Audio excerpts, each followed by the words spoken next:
Where we at? You are now listening to the Q&E Podcast. Is this what you want? Huh? Is this what you want? Well, come and get it, goddammit! What's up, everybody? You're listening to the Q&E Podcast. You're here with your boy Q Hicks right now. I got Edgar on the other line. Edgar, tell the people what's good. What's up, everybody? Welcome to another episode of the Q&E Podcast. We got a lot of news to get into. Today was Inauguration Day. Kyrie is filling out the big three finally. It's a lot of news to get into. Yes, but we are going to start off with the NFL. But first, if this is your first time listening to the Q&E Podcast, we have 5 segments. We start off with sports. Then we go into 2 Wild Wednesdays. Social media wants to know. What else? Entertainment, and also pass the ox. So stick with us throughout the whole session. So let's start off with the NFL playoffs, man. The divisional round. A lot happened this weekend. So we can start off with the Bucks, because I know that's what you want to talk about first. The Bucks versus the Saints, bro. We expected it. The Saints do this every year. So how did you feel about the game?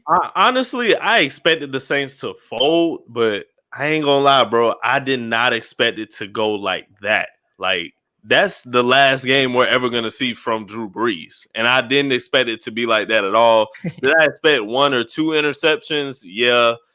Did I expect us to just win the game and disappoint Saints fans? Yes. But Drew Brees, that was not a good farewell at all. 4 interceptions. We had a couple forced fumbles, and one of those fumbles we recovered. It was just a great victory for us on our end, for Bucks fans. It was great to see. But that was just a sad ending for Drew Brees. All-time passer, just GOAT.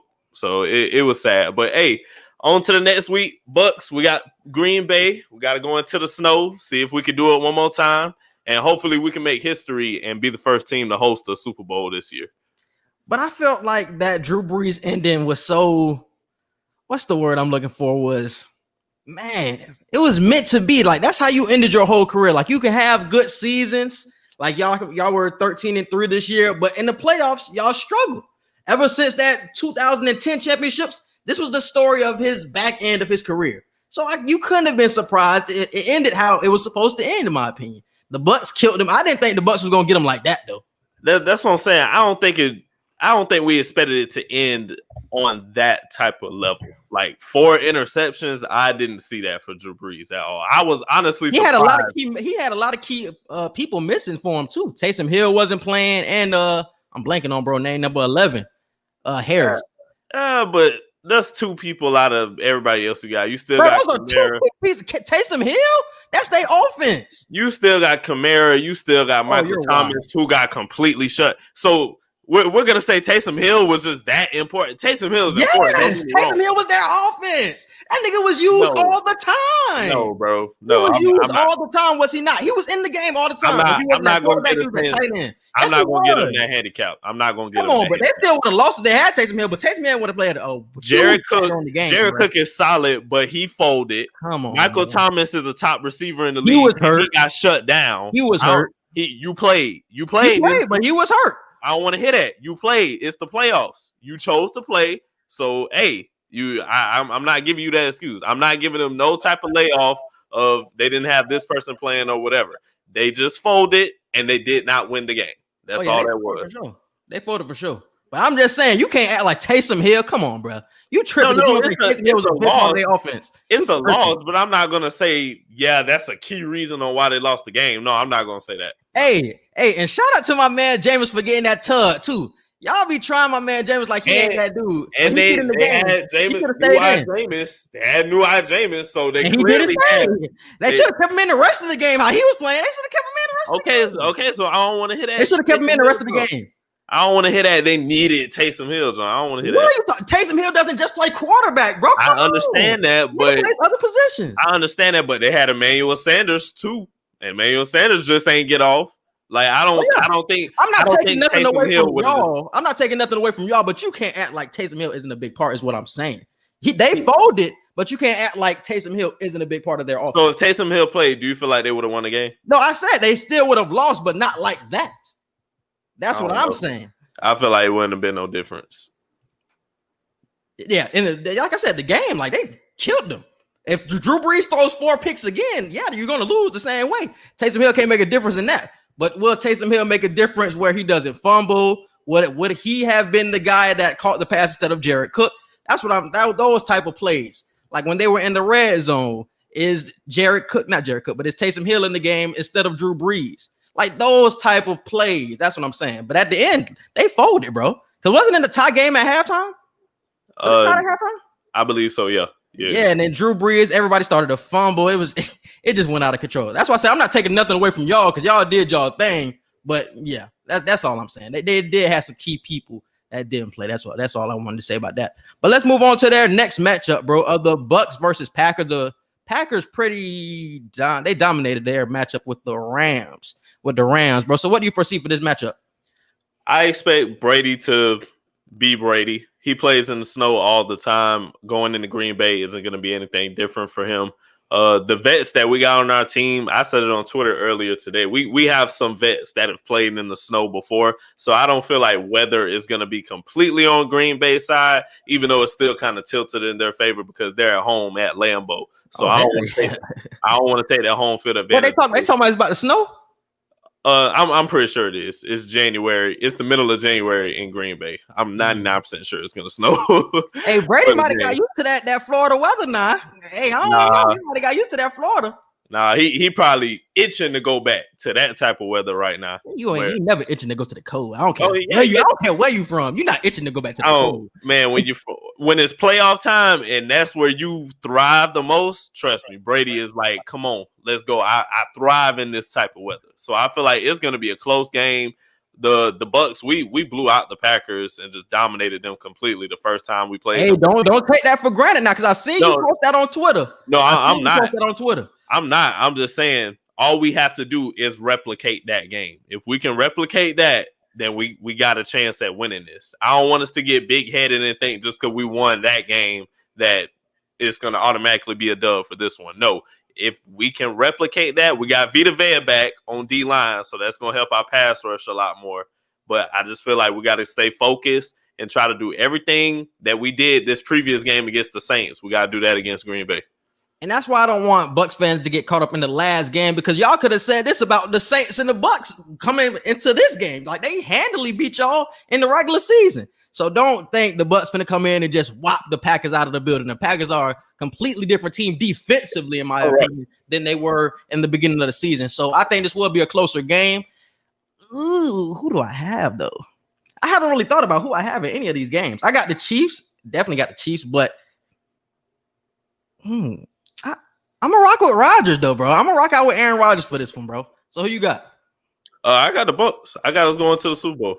We gonna make history. I got faith that we will be the first team to host a Super Bowl. Most definitely Rodgers for MVP, though. Yeah. Shout out Shario for that. Definitely. Yeah, A-Rod definitely MVP. Not gonna take nothing from him.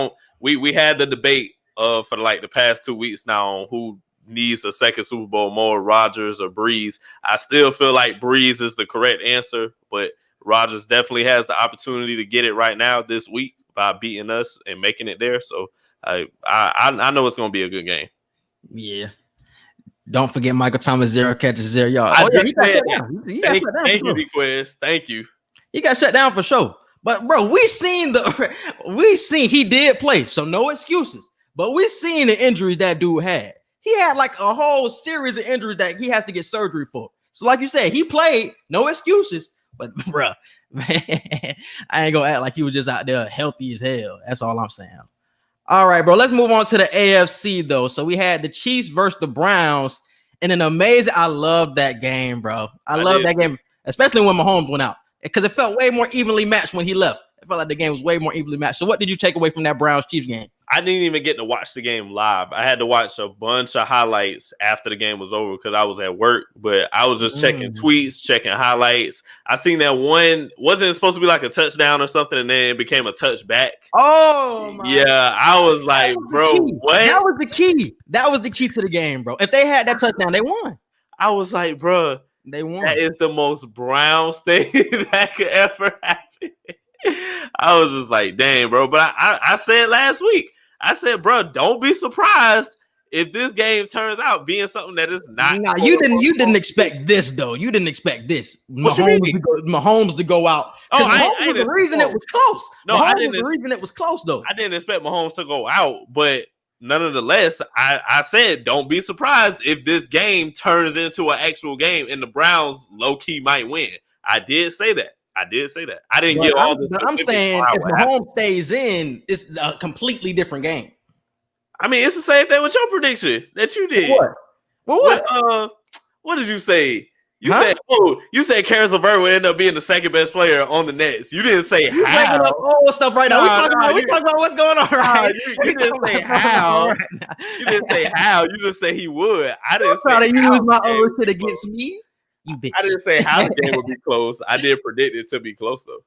Yeah. I feel that. But the Browns, because I seen a lot of people saying this the same old Browns, and it just felt like straight up disrespect when I seen people tweet that. These are not the same old Browns, period. This is not the same old Browns. The fact that they got to the playoffs, dominated a playoff game, and then stuck with the Chiefs, granted without Patrick Mahomes, but you still kept up with the Chiefs, bro. These are not the same old Browns. Baker Mayfield has these boys on a good track right now. I totally agree. And all of y'all that's listening, if I'm finally coming to realization, everybody needs to. Because what I've been saying all the way leading up to the Steelers game that, hey, the Browns are the Browns until they prove otherwise. But this was without OBJ. The whole season without OBJ.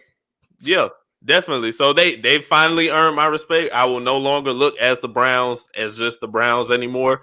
By the way, they are going to be using that hashtag that Juju said. The Browns are the Browns. Don't be surprised if that's the new hashtag going into next season. All right, bro. So we seen what happened with Mahomes and his injury. It didn't look like it was that bad of a tackle. He just got a regular tackle, but he ended up hitting his head on the ground. And when he got up, he couldn't even stand up properly. Everybody was trying to help him up. So I honestly feel like if he plays this weekend, they're lying to me.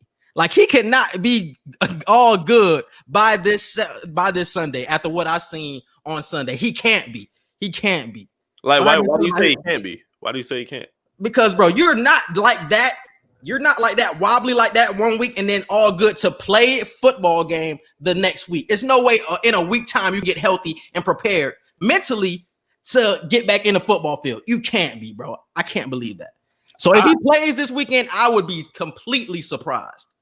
I would too. I think a couple of people have tweeted that he most likely will be playing, but I also kind of agree he won't be 100%, even if he does play. He'll probably be 80 to 85% able to play.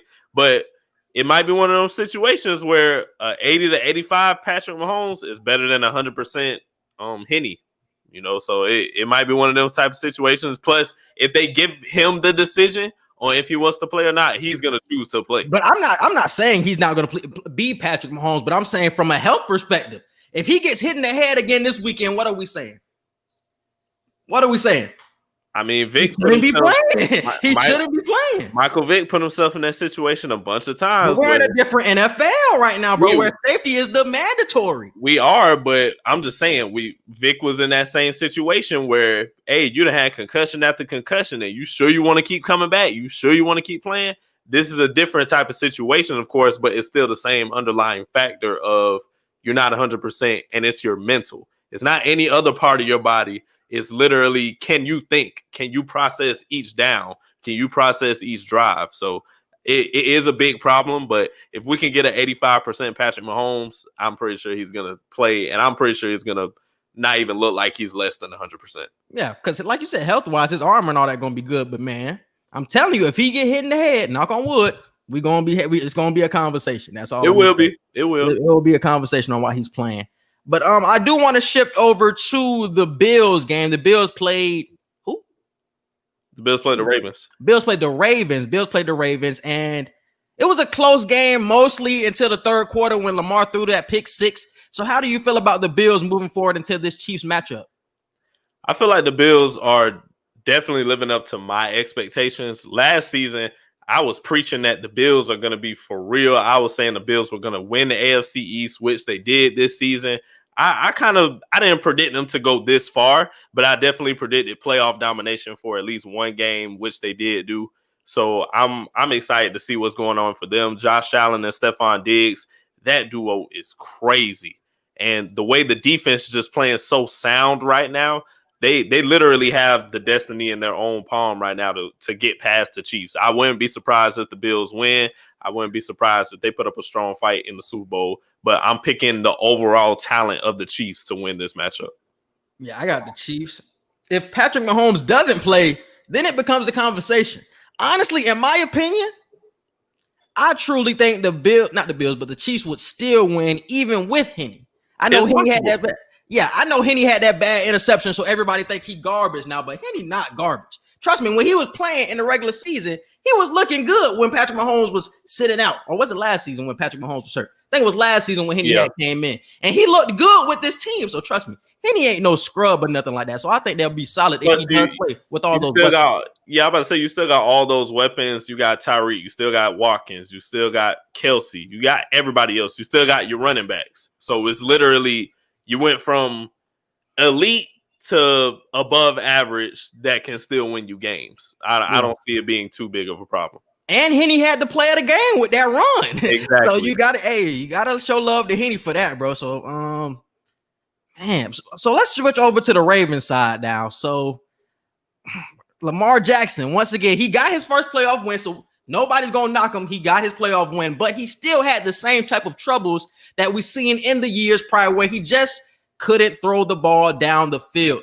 So do you see this being a problem moving forward, or does the front office have to add more pieces around him? Do you see this as a Lamar issue or as a personnel issue moving forward? It's definitely both. I feel like Lamar Jackson definitely needs more help. Hollywood Brown cannot be your number one option right now. He's very great at what he's doing in the slot position and getting you key plays.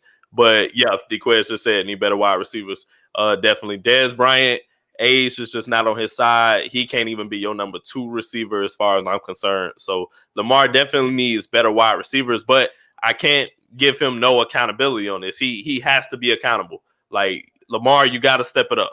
You got to get better as a pocket passer. I need him to be in the offseason grinding, because there were a lot of plays during that Bills game where literally 2 seconds after the snap, he's just looking down, trying to figure out what to run. Granted, there were a few players where I feel like the O-line could have done better, but there were just a lot of instances where I'm like, Lamar, look upfield. Like, try to dance in the pocket a little bit instead of trying to hurry up and find a run hole. I feel like he just has to get his IQ up just a little bit more. See, I agree with DeQuez on this one, too, with the offensive coordinator. I think it's more play calling than anything, bro, because they just kept trying to run the ball. I thought the Bills was going to be soft at the running game. In the beginning, they was looking soft, like you can run. But then when Lamar Jackson couldn't open them up with anything down the field, they putting 8, 9 in the box when y'all still trying to run the ball. It's just like You can't run against this front right now, bro. You have to have Lamar spread it out. If Lamar could have made a couple of key throws, I think this would have been a different game, because I think your running game would have been opened up. But it just didn't happen. The throws weren't made. The receivers weren't getting open. When you have Dez Bryant in 2021 playing key snaps for you in the playoffs, that's a problem, especially coming off of 2 Achilles injuries. That's a problem. He's on the field for you. And Willie Snead was looking like your number 1 wide receiver. That's a problem. Right. Like, we have to get better wide receivers from him. He does have to improve, though, because he was missing some throws as well during that game. But you look at the weapons, it's just like, what is he really working with? You have a deep threat in Hollywood Brown, but what else am I getting? Dez Bryant in 2021 is getting key snaps. And I asked a key question on Facebook a few days ago. What standard are we holding Lamar to? Is Lamar at that level yet to where we look at him to just make it work with mediocre to slightly above average? Or is he going to be that quarterback where he has to have elite talent around him? Like, so that's the question. You mean in the playoffs? Because in the regular season, he makes it work. Just overall, you can say you can divide it up, playoffs or regular season, but I'm just talking from overall.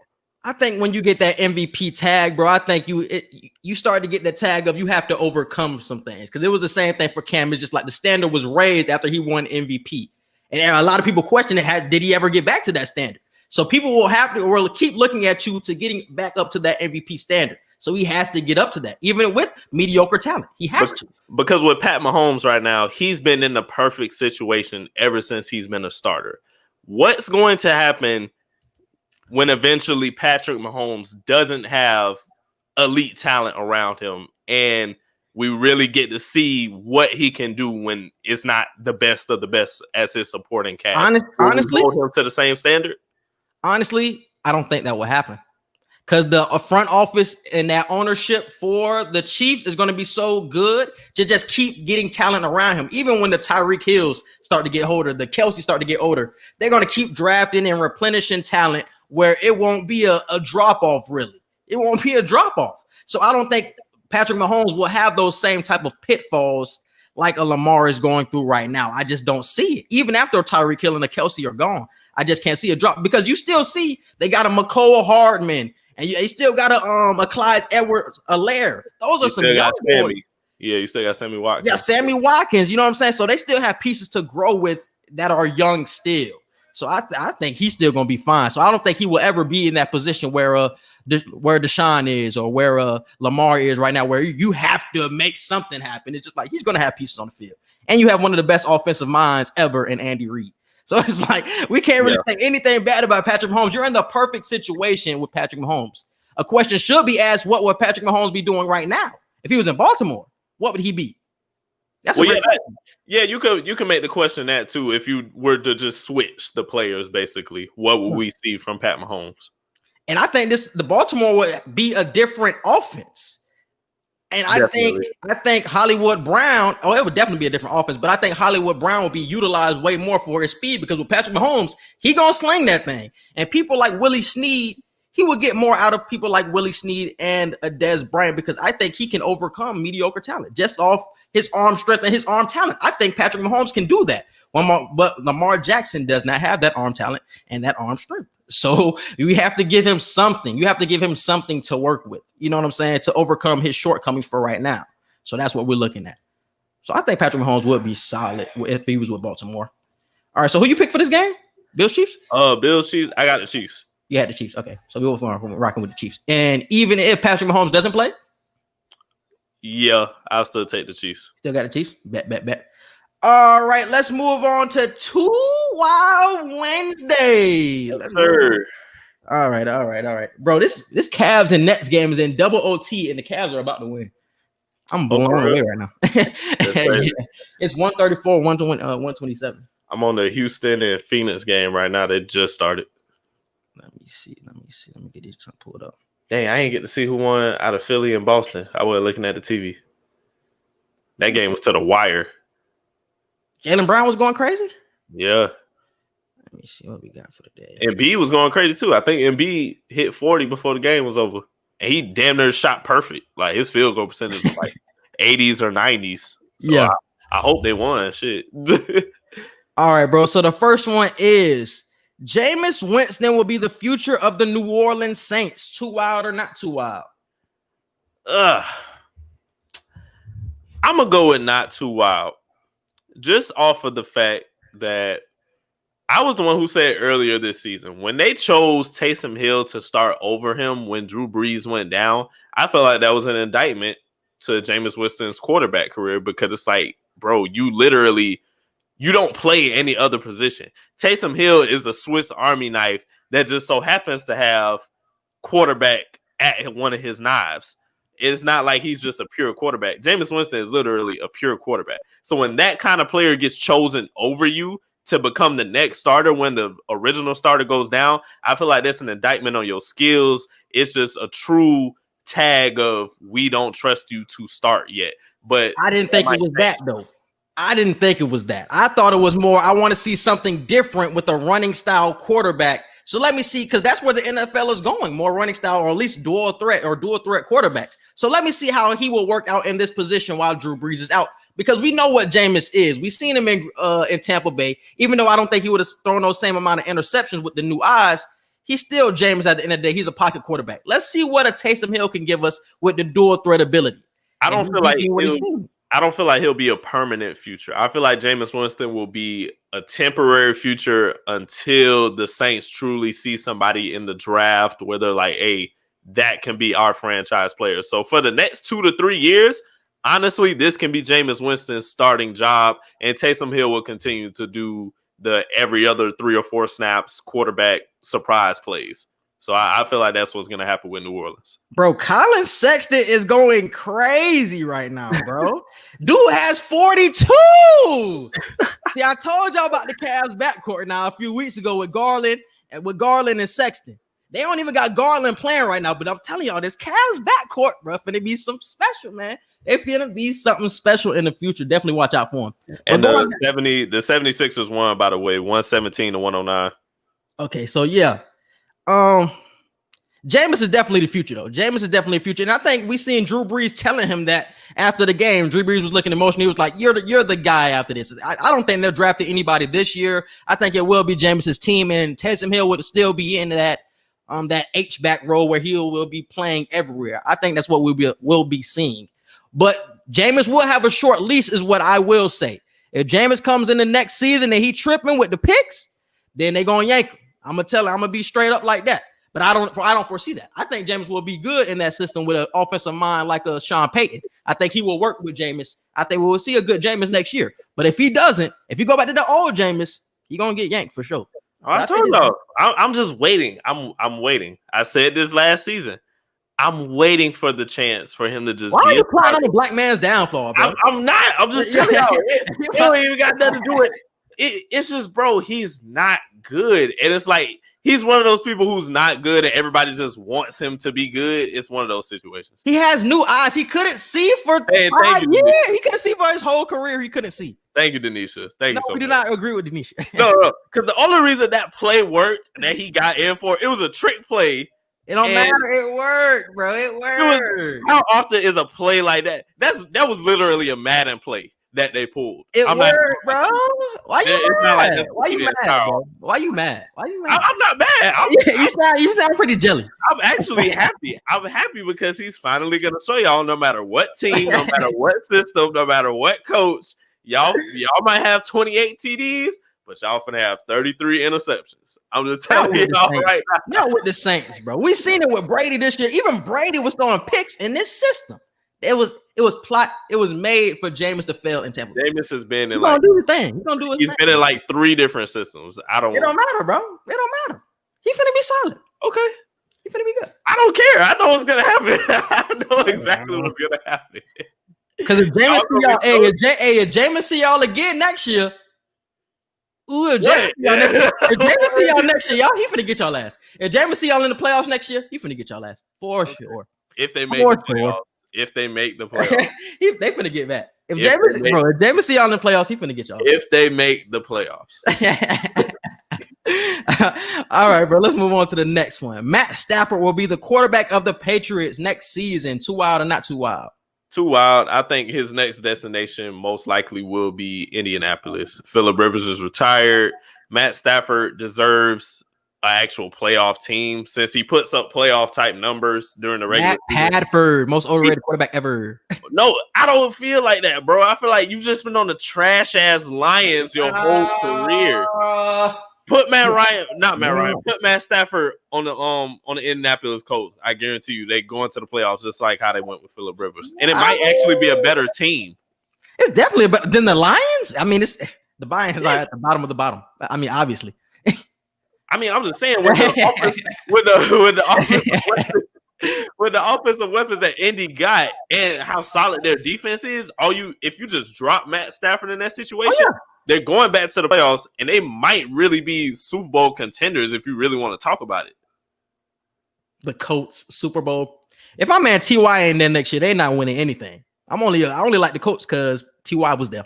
Shout out to FIU, my man. But that's it, though. That's it. That's the only reason I like the Colts. I like it because of him. But even if he leaves, Matt Stafford, is he the guy?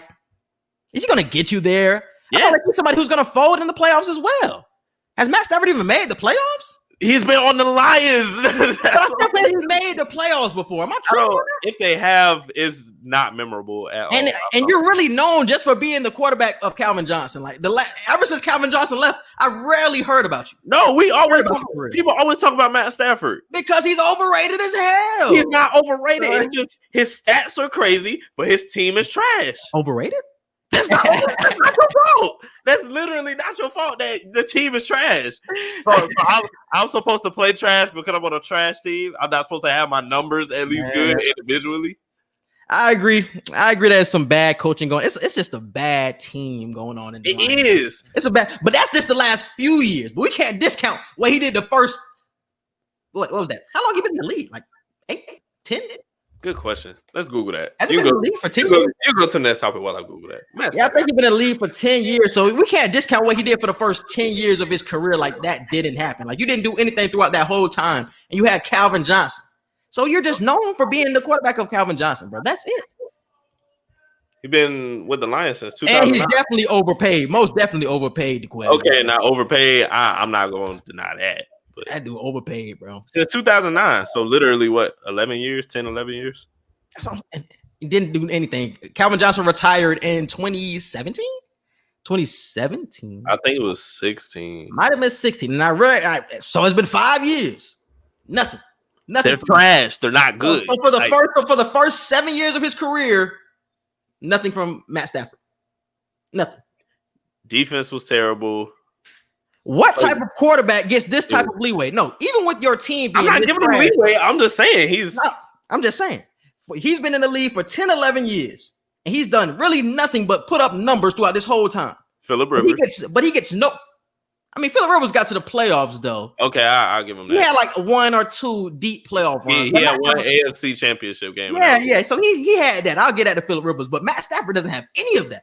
But he still gets talked about as being like a top 15 type of quarterback. Doesn't get ridiculed at all. We rarely hear Matt Stafford slander, even though he's on the trash team now. But even earlier in his career, you rarely heard slander. So it's just like, what is Matt Stafford for real?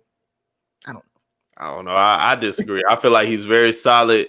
Definitely solid above average type quarterback that you could definitely win playoff games with if you give him the right weapons to use. Mm-hmm.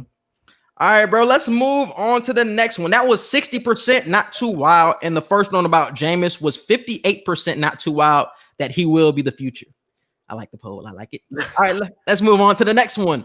The Chiefs will beat the Bills without Patrick Mahomes. Too wild or not too wild? Not too wild. I already gave my explanation. You got everybody else on the roster healthy, and Henny. I like his name, by the way, Henny, because I love Hennessy. So I'm gonna go with the good luck for that. That's not too wild. So that was 72% too wild. So they talking about if Henny play. Wow, for real? Yeah. That's crazy. This had 65 votes too. So yeah, people really feel that way. All right, let's move on to the next one. Kevin Durant will win NBA MVP. Too wild or not too wild? Not too wild. Even though you got Harden and Kyrie back now, I still feel like the numbers Durant is putting up is just crazy. I personally feel like he won't get it though because of the fact you have Harden and Kyrie. If it was just Harden or if it was just Kyrie, I wouldn't give it to him. But you literally have 2 top 15 players in the league. And one of those. The same thing about Bron back in those early Heat days. You definitely could have said he had Bosh and D Wade.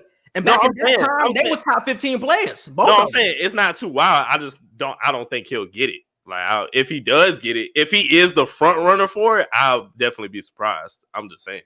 And I feel like this is going to be a weird MVP year because right now Joel Embiid is leading the MVP conversation.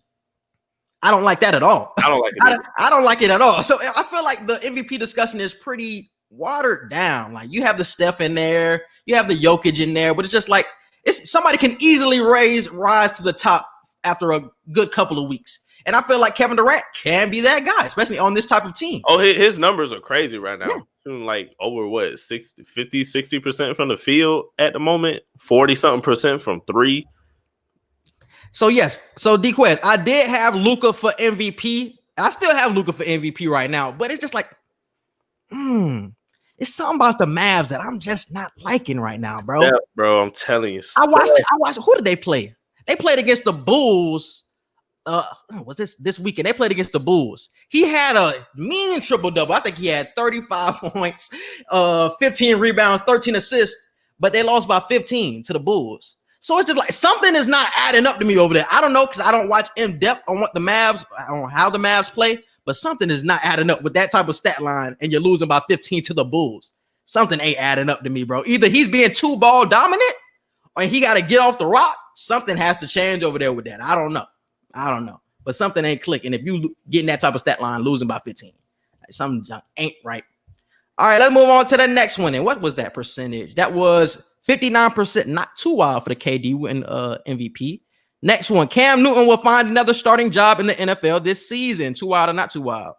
Not too wild. It's 32 teams in the league, and I'm pretty sure at least one team would want Cam Newton as a starting quarterback. I'm not ready to give up on Cam yet. He didn't have the comeback that I expected for damn sure. I thought he was going to get comeback player of the year.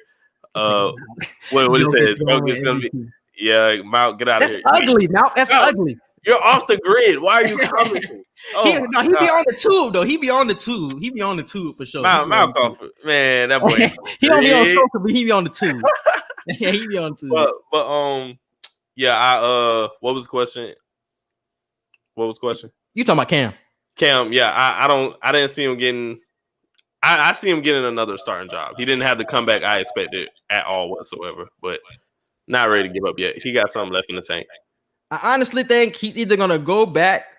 It's funny because I really don't think Bill Belichick wants to go through another black quarterback. I don't even think he wants Deshaun Watson, honestly. So I can't even foresee him going back to the Patriots. I wouldn't be surprised if it happened, but I wouldn't predict it. I'm somebody who thinks the Washington Redskins is somewhere where I see a fit. Is Alex Smith? Do you want to move forward with Alex Smith, or do you want to take a chance on Cam? That's a team that I would look at moving forward. That's a fit. Everybody else, I don't know. You have your former coach there. The system is pretty simple, in my opinion. They don't do nothing crazy. They got good pieces. I think they will add on to it in this upcoming draft. I think the Redskins, and they have a great defense moving forward that you can lean on. So I think the Redskins would be a good one. Not the Redskins, but the football team. will be good moving forward. Yeah, I agree. You got Ron Rivera there, and you can't hold on to Alex Smith forever. The injuries, I mean, granted, the comeback story was great, but the injuries are just too big to overcome. Cam to the Falcons. I said this. No. We're not gonna No, we still saying no to the Falcons, though. We still saying no to We're not gonna act like DeQuez just came up with this. I've been saying Cam to Atlanta for how long now? I've been saying this for the long. I said this when everybody thought I was crazy. Everybody was like, no, they're not giving up on Matty Ice. He still got however many years of his contract. I've been saying somehow, some way, Cam is going back to Atlanta. Like, he's going home. He's going to be at home in Atlanta playing for the Falcons with Julio. That's how Julio is going to stay. I don't see it. Matt Ryan is not going anywhere, in my opinion, bro. Okay. I truly don't. And with the new coach, I read something. With the new coach they hired the OC from the Titans. He will be the new head coach of the Falcons. They said he likes Matt Ryan. And he doesn't want to move off Matt Ryan. So Matt Ryan definitely ain't going nowhere if the head coach don't want to move. If you still want to be in the bottom of the barrel of the NFC South, fine, stay with Matt Ryan. But maybe that new coach, bro. We can't act like the Falcons wasn't at least in every game they played. They were in every game, but they folded at the end. Okay, put Cam in that situation with Julio and Ridley and Devontae Freeman, and that's not happening. Devontae Freeman? Not Devontae. You know what I mean? Todd Gurley. Damn, will Todd Gurley even be there next year? It's a great question. He wasn't even playing toward the end of the season. If they get Cam, everybody stays. If they're staying with Matty Ice, they're gonna be Julio finna be like, yeah, y'all wasted my prime enough. Let me go somewhere else while I still got time. Man, I don't know about that. But let's move on to the next one. That was 72%. Not too wild. That's definitely not too wild in my opinion. Trailblazers won't make the playoffs with CJ and Nurk out for an extended period of time. Too wild or not too wild? I don't think it's too wild. Both of those key players being out for a long period of time, and the way the West is just so packed this year is definitely not crazy to say that. Yeah, definitely not too wild. Definitely not too wild. I think CJ is out for a month. Nurkic is out until March.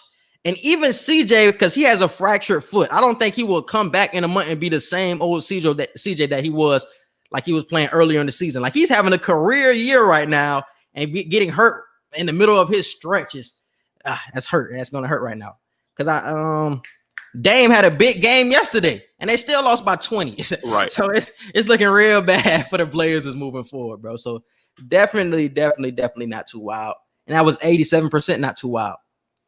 Next one. Deandre Hunter is the best player on the Hawks right now. Too wild or not too wild. This was really for Black. I made this up for Black. I was going to say, yeah, Black shared it. He was like, yeah, this is for me. Nah, I still think it's Trae Young. It's not too wild to say DeAndre Hunter though. But I voted too wild just because Trae Young is still the leader of that team. Talent-wise, he's still the best player on that team. So I'm not ready to get that title up. Nobody else yet. Currently, right now, DeAndre Hunter is playing the best on the Hawks. I don't know what's going on with Trae Young. I truly don't know. They said ever since he got Steve Nash had made a comment about him. I think Trae Young was going to the rim. He ended up backing up into the defender and tried to shoot it, and he drew a foul. And Steve Nash was on the sideline. He was like, "That's not basketball." So ever since that day, they said Trae Young has not been playing the same. He hasn't been playing well. He hasn't been the same aggressive Trae as we've seen in past seasons. And Steve Nash was Trae Young's idol growing up. So for your idol to criticize you like that and say that's not basketball and criticize your game, it's just like, I think it's affecting him right now, bro. But that's always been a constant conversation, though, of how the game is changing so much and what is really a foul nowadays, and people jumping into people to get the foul and the shot. Some people look for the foul. I was criticizing James Harden so heavily on this all last season. Early last season for sure, that everybody is praising James Harden for the way he plays and he's revolutionizing the game. But at the same time, it's like, bro, a lot of times you look to jump for the foul before you even care about the shot. And I feel like that is kind of messing up the integrity of the game. But you can't help. But my problem with Steve Nash was you can't hate the player. You got to hate the game. That ain't Trae Young. I agree. It's a foul call now. I just don't agree with that. I don't agree. The player's going to do whatever they can do to get the win. So I'm not mad at them for that. They're adjusting to what the rules are adjusting to. I just can't agree with the way the playing style is now. All right, the next one. Victor Oladipo will be traded again by the trade deadline. Too wild or not too wild? Too wild. I said last week, and I think I said it on the radio show, that I feel Oladipo's vet experience will be very helpful to Houston with the draft picks that they got coming up and the young core that they already kind of have now in their rebuilding phase. So I feel like Oladipo is that centerpiece that you can kind of build around. We'll be trading again. Not too wild. Definitely not too wild. I think he will be getting traded before the trade deadline. The New York Knicks will make the playoffs this season. Too wild or not too wild? I was the one that made this shit. Not too wild. The New York Knicks are surprising the hell out of everybody, me included. I did not expect them to still be in a playoff seed right now. I mean, granted, it's still early in the season. Anything can happen. They're the Knicks. But how hard they're playing, the defense that they got, I think they got one of the top 2-3 defenses in the NBA right now, if I'm not mistaken. So I'm really impressed. This is, I don't know. I don't want to jinx it because it's been hella long since the Knicks been in the playoffs, but it's not too wild to say that. And it's the East at the end of the day. I don't know. It's the Knicks. I'm not rocking out with it too soon. I still don't have them in my Eastern playoff predictions at all, but it's not too wild to say they could sneak in there. I'm gonna say too wild. I'm gonna just say too wild just to be safe. But Julius Randle is having an all-star season though. Definitely get that boy his flowers. And the next one, the NFL Pro Bowl is no longer worth watching. That's definitely not too wild. Yep, not too wild. It was almost 100%, but it was that one person that just had to say too wild. Real deal. All right, bro. Let's move on to the NBA, bro. So we've already seen a couple of games under our belt with Harden and KD. What are your first impressions of them? And do you think it will work with Kyrie, even though they lost to the Cavs tonight with Kyrie? Harden and KD just gel so perfectly, bro. It's crazy. It's like, granted, yes, we did see them play together in OKC, but that was years ago. They was jits back then. Now it's like Harden said, he said something like we were boys then, but we grown men now. You know what I'm saying? So I didn't expect it to gel so perfectly. I knew Harden and KD would work, But seeing them play tonight with Kyrie, even though they lost this game, which they should have won, granted, it's their first night together as the big three, and it's against the Cavs, but they still played very well, in my opinion. Like, their ball movement was crazy. Kyrie did what we didn't expect him to do, playing unselfish. He had a few moments where he did a lot of dribbling, but for the most part, like you said, Harden was at the point guard position, and Kyrie did what Kyrie did. Yeah. And that's going to be the key for this team. Harden has to be the point guard and just let KD and Kyrie do whatever they want. Kyrie really doesn't have to change his game. Kyrie, just do Kyrie. Just get a bucket. That's what you want to do anyway. That's why I said I couldn't see Kyrie moving to play a pure point guard, because you need that. You need somebody to facilitate this offensive talent. You just can't have everybody trying to get a bucket. Somebody has to be unselfish and have to take that sacrifice of, I'll be the guy that's getting the assist. I'll be the guy who takes a step back when it comes to points. And I think James Harden had a triple-double again tonight, and he didn't take that many shots. So I think James Harden definitely will be the PG for this team moving forward, and I like it for him. They're still figuring things out. I think that's the reason why they lost to the Cavs tonight. They're just figuring things out. Definitely. Like, I'm not stressing over this at all, because when the Heat had started out, the Heat started out like 7-8, like when they had got that big three first together. So I'm not surprised. They got to work things out. It's going to come together. Like, the talent is always there, bro. Right. I like it. And but one problem I did have with the team was they started Jeff Green over Joe Harris. And I didn't understand that at all. Because I was like, you always need shooting on the floor. And I don't know if I like Jeff Green over Joe Harris. They probably wanted Joe Harris for that second unit. If you already got KD, Kyrie, and not Steph Harden, if you already got all three of them started, you don't need Joe Harris out there too. It's better to have him on the bench and lead that second unit. So when two or all three of them on the bench, it's like, hey, we still finna get buckets. You know, I feel like always need a shooter though. Like, Jeff Green ain't no knockdown. You know what I'm saying? No knockdown shooter. And then I just Harden ain't really a catch and shoot guy. But you got three of the best scorers in the league right now on the same team, all starting at the same time. Like, you don't need Joe Harris in there right off of the bat starting too. I feel like that was the best decision. I just had a problem. I think that second unit jump be kind of overrated in my opinion, because with this lineup, you're going to stagger minutes anyway. It's not like KD, Kyrie, and Harden going to play the whole game together. So at 6-minute mark, you take out Harden and you just let Kyrie and KD do their thing together. And then you can bring in Joe Harris, and Harden can be out for 3 minutes, and you bring Harden back in. So I think it's overrated when it comes to second unit, because you're always going to have a star, or with this team, 2 stars on the court at the same time. So that jump really doesn't matter when it comes to second unit, because somebody, all-star, is always going to be on the court. It depends on certain games, though. You might have a game where you literally take out 2 out of the 3 stars that you have on the team, and then that's when you put Joe Harris in and say, look, you and Kyrie run the show for the next 6 to 7 minutes, or you and KD, or you and Harden. Or if you do keep 2 out of 3 on the floor, then you have that third option of a knockdown shooter in Joe Harris. So I feel like it's still best to save Joe Harris on the sideline for that 6-man position. All right. So we already said it would work. So what else did we talk about? What else have you been seeing in the NBA so far this season?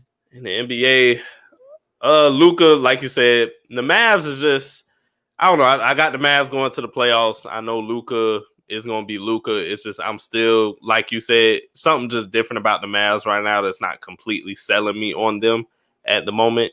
LeBron, the Lakers are just coasting right now at the top of the West. They lost. Okay, here we go. Okay, I thought I had some more topics. Yeah, here we go. They lost tonight against the Warriors. Oh, yeah. You had asked this question yesterday. We didn't really dive into it on the radio. So, will this ring count for Harden? You had brought this up. So, how do you feel about that topic? Oh, will this ring count? For any of them, honestly. It's going to count for KD. It's going to count for KD, and it's going to count for Kyrie. Because Kyrie's ring will forever be cemented. He hit the shot that everybody claims saved LeBron's career, but LeBron still put up crazy stats that whole finals. But Kyrie hit that shot and came up big as a second man, so he got his ring cemented. KD, if he wins this year, he's the leader on this team. He's the best player on this team. So I won't fault KD, and this ring will actually count for him. But for Harden, you ain't touched the finals since that first time with OKC, and you've had opportunities with Houston, and you couldn't get it done with CP3. You couldn't get it done with Dwight Howard. You couldn't get it done with – you can't do nothing with John Wall, even though you left in the middle of the season. But it's like you've been in situations where you could have got there and you just haven't yet. And now you join this super team to finally get there. I don't know if I'll count it for Harden because you've had opportunities to be the number one option. You capping, bro. You just capping because it's Harden, bro. Because if this is Bron, you cap. Nah, you capping. If Bron joins, this is three players. No, because this is the same thing that happened in Miami. It's three stars coming together. It's three stars coming together. It is not like Golden State where they have 4 all-stars on the same team. It is not the same thing. It's 3 all-stars. For 2 out of 3 of the stars, the ring is going to count. For Harden, if it counted for Bron in Miami those first 2 times, it's going to count for Harden and it's going to count for everybody who's in that circle. It's not the same thing. It is, bro. What's the difference? They have 3 all-stars playing for both teams. It's not the same. It's not 4 all-stars playing like it was when Golden State. It's not the same thing. I just said Harden was the number 1 guy. It was his team for all those years. So you saying the ring don't count for D Wade then in Miami since he wasn't the number 1? D Wade already got a ring on his own. What you talking about? What does that matter? What does that matter what you do on your own? It matters what you do when you come together. What does it matter what you did on your own? D Wade already got a ring that counted. What did Kyrie do when he was without LeBron? What did he do?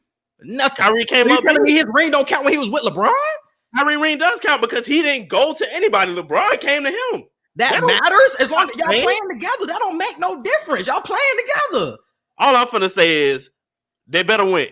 That's what I'm finna say. If they don't win, I'm holding this against Harden for the most part because you got what you wanted now. You around you're around great players, like you just said in a recent interview. You finally around great players and you look like you having fun. You better win. That's all I'm finna say. Because when you were the number 1 option and the best chance that you had to get a ring when you had CP3 for them couple of years, you ain't get the job done, and now you finna just jump on this super team, and we supposed to act like, okay, now I can just give you the ring and give you the respect. Yes. What are you talking about? You did the same thing with Bron. Fuck is you talking about? It's not the same thing. It is the same exact thing. It's 3 all-stars playing on the same team. That's the same exact thing, bro. Terrible situation. It doesn't matter where you came from. It don't matter where you came from. Bron was living a terrible situation with a terrible front office. James Harden was living. What are you talking about? You can say Harden was living. James Harden was living about James. So the Westbrook trade was a good trade. Westbrook trade was a good trade. What'd you say? The Westbrook trade was a good trade. What? When he went to what you call it? Went to Houston. No, that wasn't a good trade. It wasn't. John Wall was not a good trade. No, that wasn't a good trade. So what are you talking about? It's 3 all-stars playing together. The ring will count if Harden wins. At the time frame that you had with CP3, that was your best chance to do it, and you still couldn't get the job done. What the hell? Nah, bro, you tripping, bro. You wilding out, bro. It's gonna count if James wins. It don't matter. It don't matter how they came together. It's 3 all-stars playing on the same team. That's all that matters. The only reason people don't say it don't count for KD is because he had 3 other all-stars around him.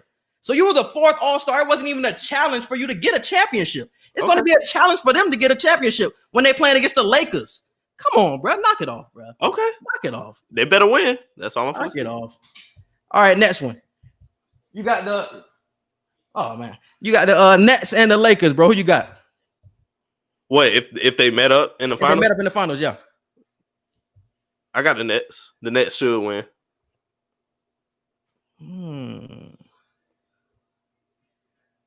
I got the Lakers, bro. What you say? What you want to say, man?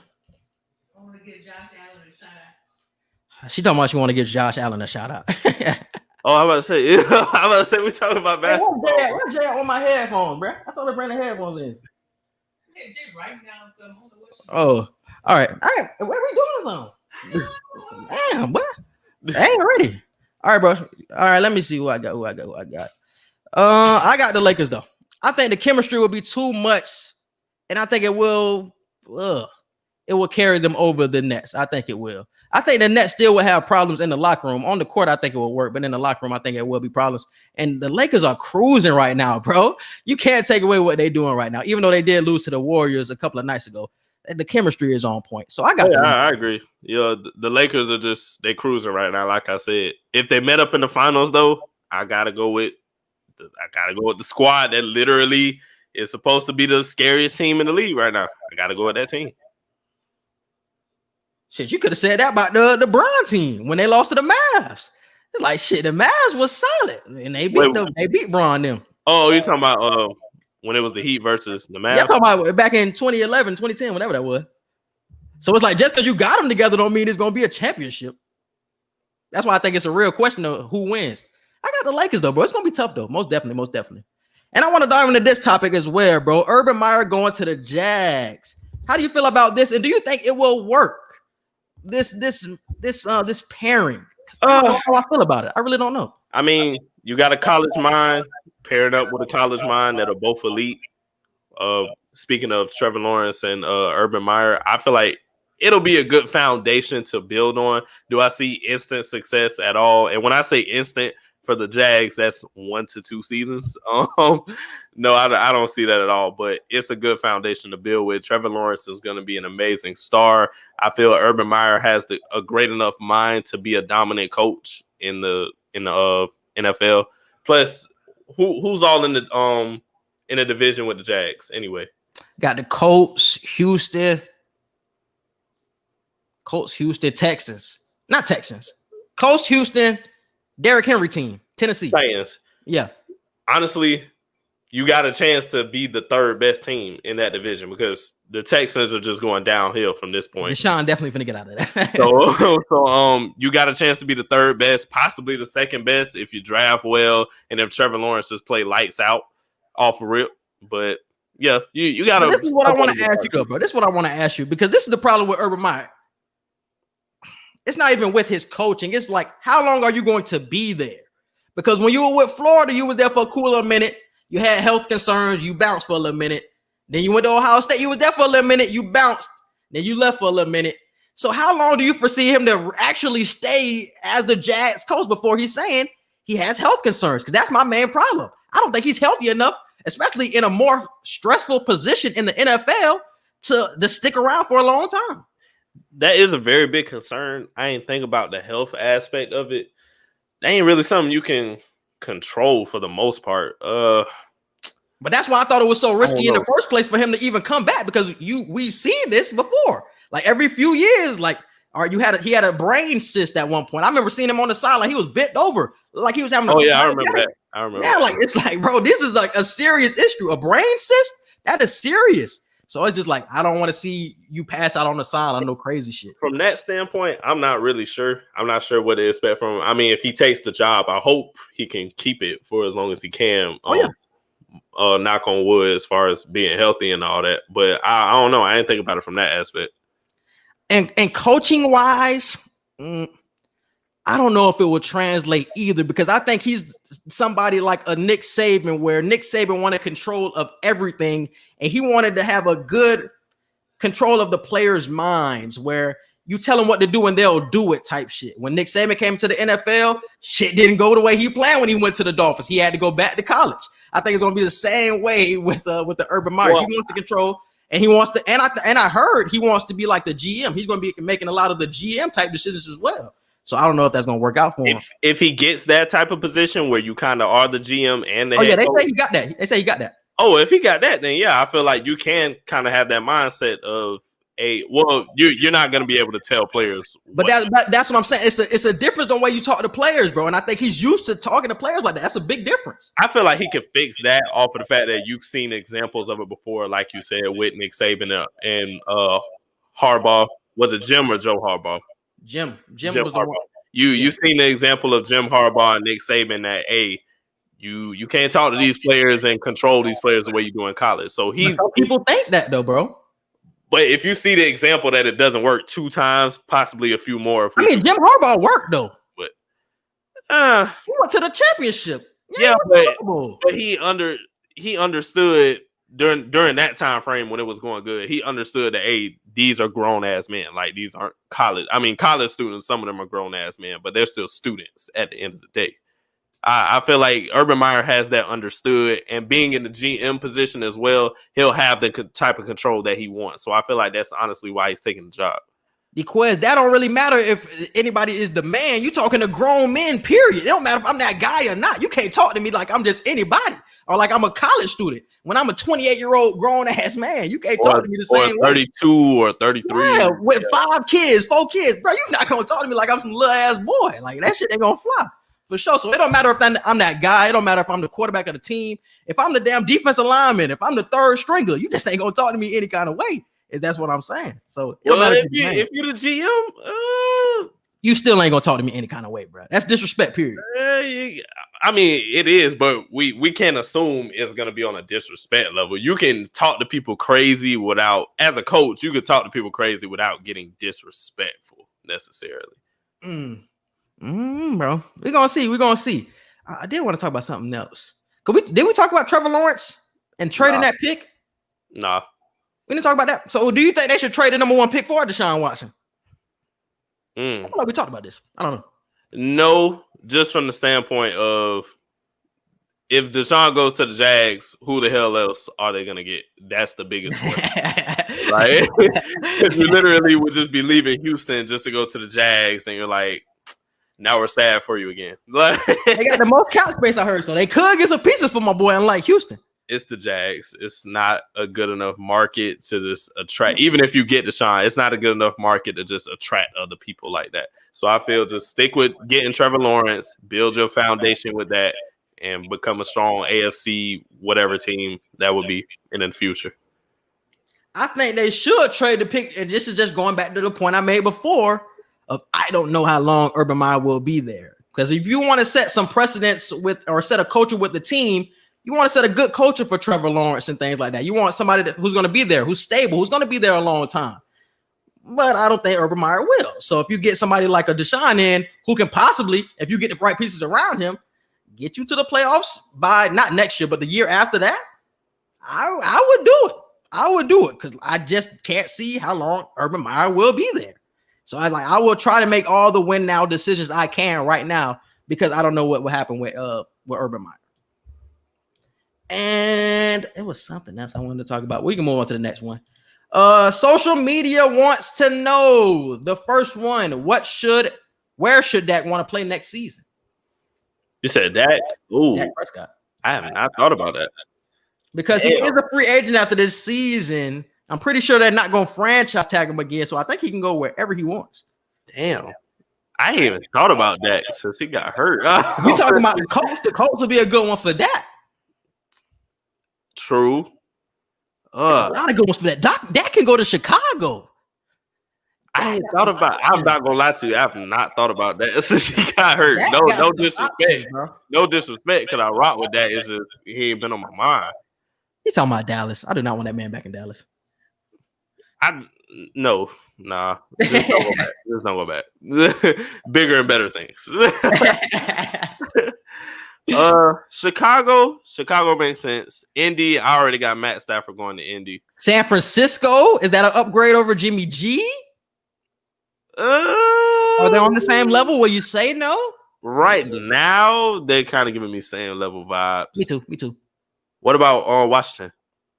Washington, possibly if they get the weapons. I'm telling you, that got some options. Washington and Chicago. As long as you got the money to pay my man, and I'm pretty sure. I don't know if the Colts got the money to pay him though. See, you can underpay Matt Stafford, like you said. That's a good point. You can low key underpay Matt Stafford because it's like, you putting up the numbers, but you ain't really did nothing. So it's like you're not trash, but you ain't did nothing either. So we're not gonna give you a lot of money. But with Dak, it's like, bro, you're in your prime. We know you can win if you got the pieces, which we have. So we'll pay you. Mm-hmm. I don't think Matt Stafford's a free agent. I think he's getting paid what he's paid right now. I think he would have to get traded to the Colts. That's what would have to happen. So that's what how he would get to another team. The Patriots for Dak. Man, Dak got some options because the Patriots gonna have a lot of cap space. The black quarterback thing as well. I also don't see them going back to another black quarterback. It's not even that. It's just the fact that I don't. It's just no. It's just no foul right. Quarterback thing. I would like it honestly. It just don't sound right. I would like it. But where should Dak play next season? It's not Dallas, bro. Chicago and Washington. Chicago. That's what I'm gonna rock with. Chicago definitely should be the team to sign him. Most definitely. Damn, does Chicago have the cap space? You gotta trade Nick Foles. You gotta trade Trubisky. Trubisky, he a free agent after this year, so he already off the books. Oh yeah. Well, trade Nick Foles. Man, you gotta trade Nick Foles. Nick Foles getting paid $23 million to be a backup at this point. Get that man out of there, dog. For real. He'll fit perfect in Houston. Who? Deshaun?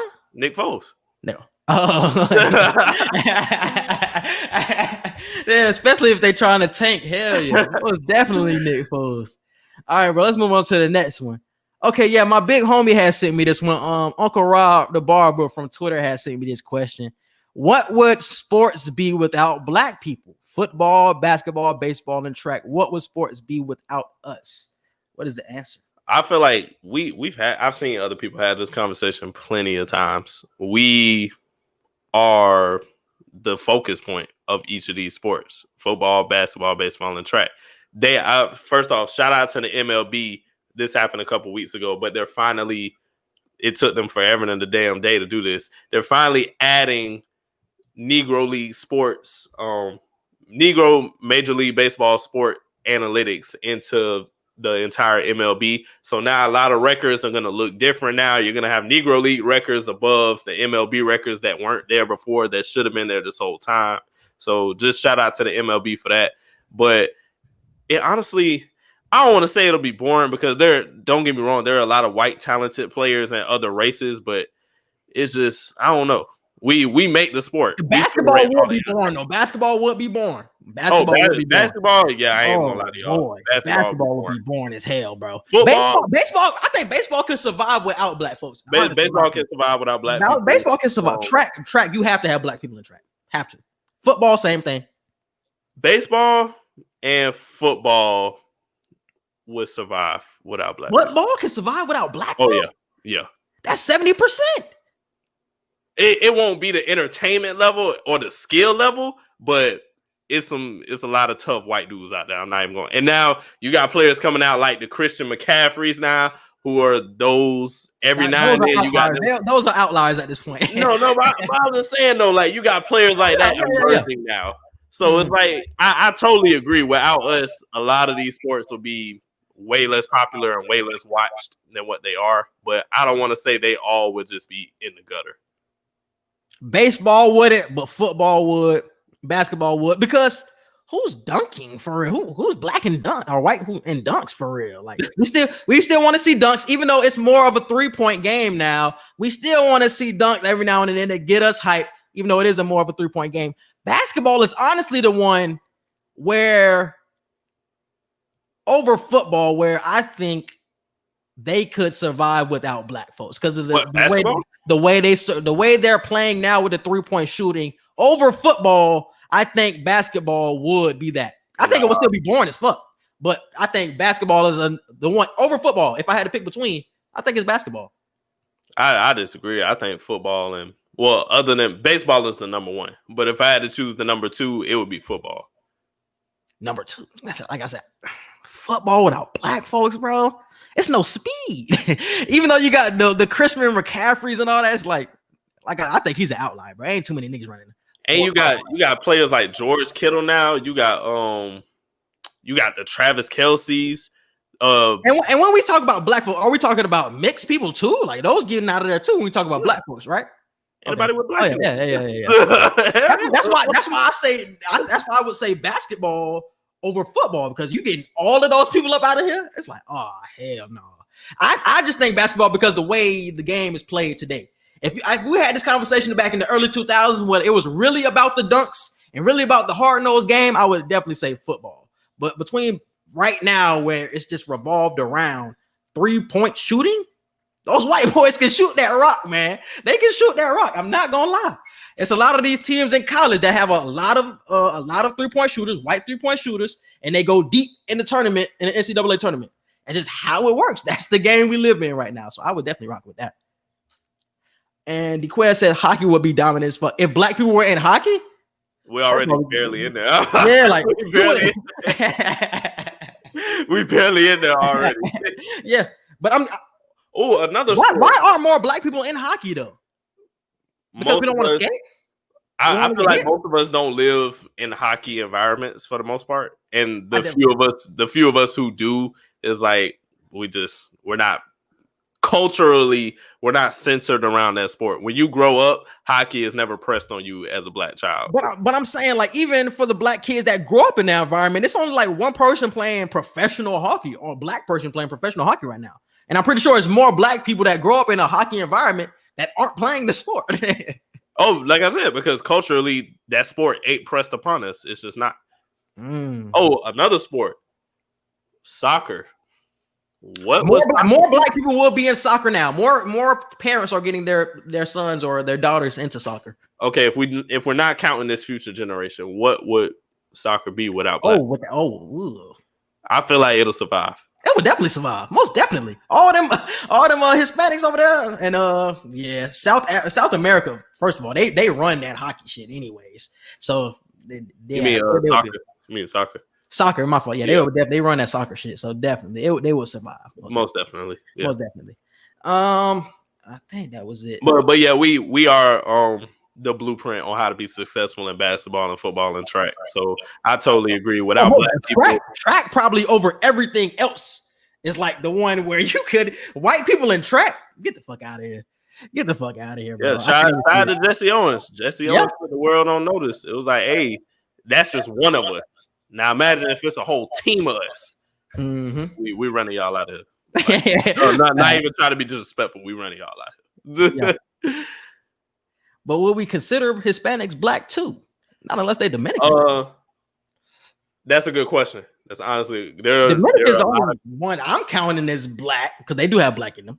There are a lot of Hispanics who do have black in them, but you'll really have to go deep into the ancestry. Yeah. We're just talking about on surface, like He's trying to get deep with the shit. But that's a good question though. That's a good question. Because if you ever seen that tweet where the dude was like, I know black, I Dominican. And the dude was like, nah, you black, bro. Yeah. I know black, I Dominican. Yeah. Because if you act, I think that's just minority. If we just talking about minority Hispanics and blacks, if you take minorities out of sports, then yeah, sports won't be anything. But I still count Hispanics as non-black though. In my opinion, that's how I take it. Mm-hmm. All right, bro. And the other question I had, my pops had brought this up to me. What will it take for more black coaches to get jobs in the NFL and in the NBA? We can broaden the question. What will it take? It would take because we seen them other what's the rule it's called? The Rooney rule. They got that one rule they will give you a third round pick if you develop somebody all the way through. That's some man. I seen them talking about that on I Am Athlete. I Am Athlete. I've seen that. Yeah. And bro, Fred hit it right on the head. It's a great opportunity provided that we probably wouldn't have if they didn't make that rule. But at the same time, that shit a slap in the face, bro. It's like, what? We got to give you an incentive to hire one of us when we know we deserve some of these jobs, like for real. Like, and even if it's a job we get and we do terrible at it, y'all give yourselves jobs and be terrible at it. So why not give me the same type of opportunity? You know, it's just going to take the integrity of a lot of these high-end front office people to just be like, give black people a chance or give Hispanic, whatever other minority you are, give them a chance just off of the fact that their resume speaks for it. Not we got to give you a third round pick or whatever. We need new ownership. I think this is more ownership than anything else because a lot of these owners are still old whites that do not like black folks. So they don't want their head coach to be a black man. They don't want to talk to them. They don't want to have discussions with them about the sport or anything like that. It's a lot about these old white owners more than I would say the GMs and things like that, because you want to be around people you're comfortable with. These old whites are not going to be comfortable with a black person. So once we get these old whites out of the ownership box and get some new whites maybe who are more open, or get some black owners or black GMs, then we can start seeing the floodgates open. But if those old whites keep staying up there, I don't think it will change, even if after the Rooney rule. Everybody ain't no Mark Cuban. Ain't a lot of Mark Cubans out there. Ain't a lot of Mark Cubans. That's right. That's right. Shout out to Delonte West, by the way. Mark Cuban helped. Yes, definitely. I've seen that story. And really brought him up, got Delonte West feeling a lot better about himself, out of that deep depression, out of that homelessness. It's like I said, it's not a lot of Mark Cubans in the world. So shout out to the white people who actually do help the cause and really stand with us. Because he said he had got him back in touch with his mom too. So he got him back. That's love right there, bro. That's love, bro. So definitely shout out to Delonte West, man. Definitely shout out to Delonte West.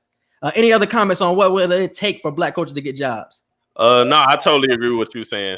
Time for new ownership. These old whites, if your mindset ain't where it need to be, you need to be out the office. And it just take the integrity of these front office people to just be like, hire the people who deserve the job without the incentive. Bro, because we're about to have, we had how many openings this year? 6, 7 head coaching openings. All of them filled up by white people. And the only person we're probably going to get in there is Eric Bieniemy, and that's it.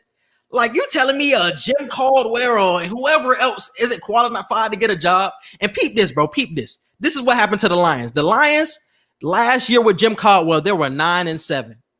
They fired Jim Caldwell, and they made the playoffs too. They fired Jim Caldwell at 9-7. They brought in Matt Patricia. Matt Patricia ain't do shit when he got in. So what are we saying, bro? A black man doing his thing, getting you above average, you fire him. But when a white man get in there and he does terrible, you let him rock for a few more years. Crazy. Like, damn, bro. That's crazy, dog. That's why I said it's like, damn, like at least let us struggle too. If y'all, he wasn't even struggling. He was 9-7. That's what I'm saying. Like, y'all hire y'all own people and they'll do terrible, but it's like we got to be damn near perfect, bro. Like, you got to really be on some Mike Tomlin shit for them to just really not fire you. Facts. And Pittsburgh, the only reason I think they're so consistent with Mike Tomlin is that's their tradition at this point. There's not a lot of switch ups with their head coaches. They only had 3 head coaches in their entire history. I forgot the first head coach name. They had Bill Cowher, and then I had Mike Tomlin. They don't want to do a lot of switches with the head coach as well. But Mike Tomlin definitely been doing his thing though. Definitely shout out to Mike Tomlin. But man, it's way more candidates like a Mike Tomlin that people don't want to give a chance to, bro. Right. I totally agree.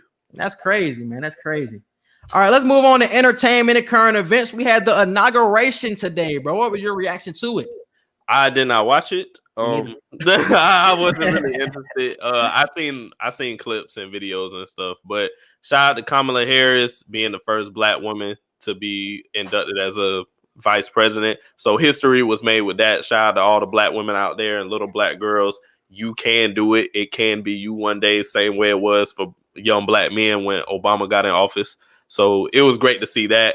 Hopefully, Joe Biden and Kamala, they get to work instantly. Joe Biden did get straight to work today. He held his word on that. He was holding meetings. He was in the office right after the inauguration for the most part. And I just hope they do what they're supposed to do. You got the House, you got the Senate. Let's get to it. We celebrated today. Everybody was fly. Everybody dressed how they dressed, but let's get to work. Hey, Bernie won. Bernie was strapped up in some bullshit. Bernie was cold. Bernie was cold and ready to go. That's what it was. Bernie was like, bro, come on, let's just do this. Let's hurry up. Nigga, somebody had said Bernie had dressed like he had other errands to do. Like, this was his only stop for the day. Like, he had some other shit going on. Hey, shout out to Michelle. We see you in that. We see you in that plum. In that plum, we see you. She's looking fine today. Hey, Donald Trump got the fuck up out of there early today, boy. He was gone by 6 You see that tweet that said we really finna just let this dude right off into the sun? Hell yeah. It was so funny. I was like, bro, he really just got up, got the helicopter, was like, let's go, babe. Let's go Curse and Caicos, wherever the hell we finna go. Yeah, bro. Oh, shit. You better not go out the damn country, but them niggas out the country, but might try to snipe that nigga or something. Oh, man. That shit crazy. Did you fear for Joe Biden at all after everything that happened with the Capitol and things like that? Because my grandma was on that jump. Like, she was like, I'm scared something that happened to him. If no. something, how it happened? No. Nah. I'm more scared for Kapler than I am for him. I ain't scared about Joe. Yeah. We got a black woman in office. Protection at all costs right now. That's what I'm finna say. Man, them Trumpies, boy, they would have got wild, bro. I wouldn't have been surprised. But let's move on to Trump and these pardons that he been doing, bro. He pardoned Lil Wayne. He also pardoned Kodak. So he tried to do a little favor to the black folks at least, bro. So how do you feel about that? I mean, hey, say thank you where you can say thank you. So we'll say thank you for that. Man, fuck it, there's a lot of stuff to not say thank you for, but we'll give you a slight thank you for that. Wayne, my favorite rapper. Do I agree with him on a personal level? No, with a lot of stuff, but he pardoned Wayne. Kodak was going through a lot with the abuse and stuff that he was talking about. He was facing from COs and just life in prison at the moment. So nobody should have to go through that. But I'm glad he got pardoned. Only thing with Kodak, bro, I need him to just stay on track and not get put back in jail or prison or whatever. Because if he goes back again, his fan base is done. I'm just gonna say what you mean his fan base is done? His fan base is done. That nigga life might be done because he's gonna be in prison the whole time. That's gonna be like, what, this fourth strike? Well, yeah, but it's like, I'm just saying, like, as far as people who believe in you, it's out the window at that point. Because you already got people on the fence. It's like, you say you weren't finna go back, then you went back again. I'm a suburban. Huh? I'm a suburban. that was like the third time. I ain't even get to that time yet. Like, that was like the third time he went back. So it's like, bro, you just keep going back and going back. Please don't take advantage of this opportunity. I hope he's way more mature when he get out, because I want to see Kodak thrive. I'm just not one of the people that's going to scream free you after you've been to jail like 6 times. It's like, okay, no, I'm not going to say free you. You choosing to be stupid at this point. I feel that, bro. I really didn't feel no ways. Like, I didn't want to didn't want to thank Trump for this. It was just like, you do the crime, do the time, nigga. Like, I can't. Like, I wasn't feeling the way. I wasn't going to congratulate Trump for doing this, but I was kind of looking at him sideways because you letting go of all these people. But damn, what about Schmurda, who been in that bitch for a long ass time at this point? No Schmurda. I'm like, all right, bro. I think it's for the fact that he literally finna get out hopefully in another 3-4 weeks. So it's like, Oh, for real? Yeah. 2020. I thought later this year. It was supposed to be later this year, but I think his mom came out and said February he should be getting out. Wow. So if that holds to be true, Trump was probably like, bro, you finna get out next month. I'm not finna party. That's crazy. When did Wayne go to jail? I don't know. I don't remember when he went to jail. He didn't go to jail because he literally was just on Undisputed the other day. He got charges though. Like he was facing going to prison for a long period of time. So Trump just pardoned that. Hey, Lil Wayne had sold his publishing and like his royalties and his masters to get out of these charges. And the fact that he got pardoned and he sold that is crazy to me. I think that's the bigger story out of the Trump pardons, that he sold his masters for this to not go to jail. I don't even really want to talk about it. That's crazy. I'm hoping that story is not as true. No, it's true. As people are saying it is. I want to hear from Wayne's mouth, from Drake, Nicki. I want to hear from their mouths on what's going on.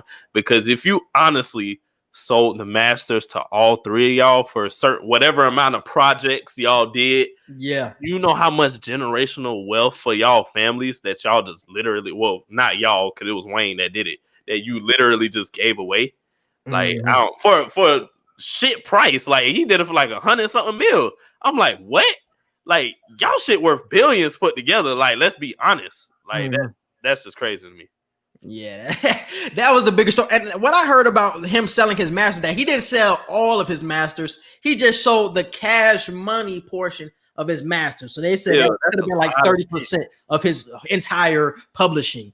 And he just sold 30% of it. But if you include Drake and Nicki cash money shit that they dropped because not everything they drop is with cash money. There's certain projects they drop. Because I don't know if 100 million is a shit price for that. For 30%? 100 million right now? Is that really a shit price? Yes. 100 mil?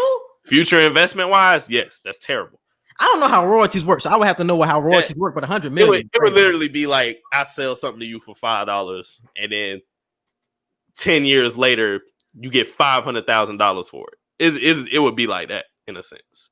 But in his situation, him possibly going to jail, even before the pardons, him possibly going to jail, would you do what he did? Like you said, do the crime, do the time. Especially if I'm at that point, I'm involving people outside of myself. It's not, if it was just me, then hey, I'll do what I do to get out. But you're involving 2 artists at the same time. No, bro. Like you just gotta bite that. It depends. It depends on how long you telling me I'm going to jail, bro. I really think it depends on how long. If you're talking about 10 years, I don't know what he did, but if you're saying 10 years, it was like gun possession, stuff like that. And this probably like his 3rd, 4th offense for that shit too. So they probably was talking about some real time for that shit too. So I have to be in that position to make that decision. It might have been. I just can't comment from this bird's eye view. So I just had to be in that position. Now. I think it was like 10 years on the table that they was trying to give him. That's what I'm saying. Like 10 years on the table. Like that's 10 years of my life. Like, will I even survive that 10 years? Like that 100 million, does it compare to my life? Like that's why I said, like, I really can't compare it. Like from me not being in that position. All right, bro. Let's move on to this Drake pushback. Another sad. CLB getting pushed back. That shit crazy, bro. How you feeling about it, bro? You was talking about. You had said last week, I think. It's the second time he pushing it back. When was the first time? He was supposed to drop it before 2020 ended, and then he pushed it back to He whatchamacallit. He was supposed to drop in like the middle of summer of 2020, but coronavirus came and all that, so he didn't want to drop his album then. And then that's when on his birthday in October, he announced January 2021, I'm gonna be dropping. And then literally tonight, he was like, with surgery and rehab and everything, I'm not really fully focused on music at the moment, and he can't finish and like master everything right now the way he wants to. So he just trying to get the last little tweaks in. So he's like, I got to push it back further. Man, and it was weird to me seeing him like I seen people taking pictures of him like in the studio still doing songs, but I'm like, damn, you're supposed to drop in a couple of weeks. I feel like your project should have been finished by now, like especially 2 weeks until the date or to the end of the month. I feel like, damn, like I feel like you should have been finished. So it made sense that he did push it back with him still trying to create songs and things like that. So I wasn't really that surprised. Somebody said he pulling on Rihanna. He was on Rihanna. Hold on. New question. Given his antics with BLM, do you think Lil Wayne is still looked at as the greatest, including in his activism, which may be little to none? A question from Johanna Jean. How do you feel about that, bro? Especially you being a big Wayne fan. As my favorite artist is like, musically, I will never take nothing away from that man. Like, you just can't take nothing away. Same thing with the R. Kelly situation. It's like, it's a lot of older people who ain't gonna stop listening to R. Kelly just because of the crimes that he committed. So I feel the same way about Wayne as regards to Black Lives Matter. He sucks when it comes to representing black people. I'm gonna just say that now. LaCoochie. It's like I separate the artist from personal life. It's hard to do a lot of times, but with Wayne, with R. Kelly, with great people like that, it's like I can't deny you musically. Granted, activist wise, you suck, and Black Lives Matter support wise, like you suck. But musically, I'll never take nothing away from you. But it's funny because I feel like a hypocrite because I really found myself picking and choosing where I implement that. When where I can implement compartmentalizing the music from what you do outside of it. Like when it came to Tory Lanez, it was just like I real deal canceled Tory Lanez. Like I wasn't even listening to dude before then. Like I wasn't even listening to Tory Lanez, but I'm definitely like listening to Tory Lanez now after the way he did the Med. But then when it comes to R. Kelly, like I still listen to R. Kelly. Like damn, I still listen to Wayne. It's just like I feel like I'm a hypocrite because I do pick and choose when it comes to that. Well, I wasn't really hot on Tory Lanez either. Don't get me wrong. Tory Lanez, he got songs. I ain't finna act like Tory Lanez ain't got songs, but he was never an artist to me that I just listen to all the time anyway. And he's not an artist that we hold in high regard like that either. So with Michael Jackson and all the shit Michael Jackson was accused of and charged with and all that, people still hold Michael Jackson as the GOAT. Chris Brown had his whole situation. We know how that went. We still hold Chris Brown. Chris did lose some fans though. Chris lost some fans with that. He did, but he gained them back over time slowly. R. Kelly, like I said, Wayne, it's like when you have a certain level and you reach that greatness peak, I'm not gonna say people let you slide with shit, but it's like, how can we just cancel you when your music literally defined generations? Like it's impossible to do that. Bro, like I said, I just find myself picking and choosing, bro. But she says he just seems a little too shiesty when it comes to being pro-black.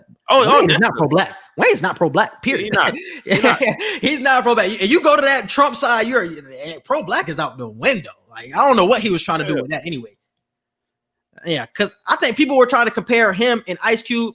Ice Cube was trying to get a deal done for the That's black what I'm people. saying, bro. He was trying to work with the people in the office at the moment. That's all Ice Cube was doing. People was calling him a cool for that. That's what I'm saying. I had to tell my mama that. I was like, Ma, how you just gonna cancel? He's working with people who trying to work with him. Granted, however, the optics may be using him for optics, but he like, I'm gonna use the optics y'all trying to use to an advantage. So people can see, look, this what I'm trying to do. So hopefully, once again, Joe and Kamala, they can talk to Ice Cube again about that deal. They in presidency now, because that was the thing at first. They didn't want to talk about it with him until they got in office. Now y'all in office. Now y'all can talk to him about it. So let's see what happens. Yeah. She said, it seems like when he got white fans on board, it was like, peace out.